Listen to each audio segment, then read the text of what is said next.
দুঃখবিলাস গানের প্রথম লাইনে যে প্রশ্ন ছিল, তোমরা কি কেউ দিতে পারো প্রেমিকার ভালোবাসা, এই প্রশ্নের উত্তরটা দিয়ে গেছেন মার্কো রয়েস।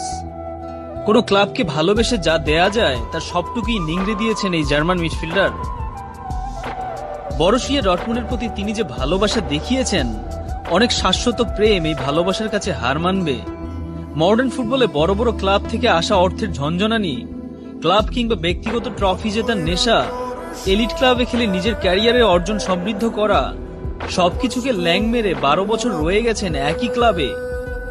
সংখ্যায় এই 12 হয়তো অনেক ছোট, কিন্তু একজন প্রফেশনাল ফুটবলারের কোনো ক্লাব অর্জন ছাড়াই 12 বছর একই ক্লাবে থেকে যাওয়ার মধ্যে যে ধৈর্য, সংযম, ভালোবাসার পরিচয় পাওয়া যায়, ক্লিওপেট্রার প্রেমে পড়া মার্ক অ্যান্টনিও হয়তো এই জায়গায় হার মানতেন মার্কো রয়েসের কাছে। চাইলে এখন তোমরা কি দিতে পারো প্রেমিকার ভালোবাসা না বলে এরকমও বলা যেতে পারে, তোমরা কি কেউ হতে পারো মার্কো রয়েস।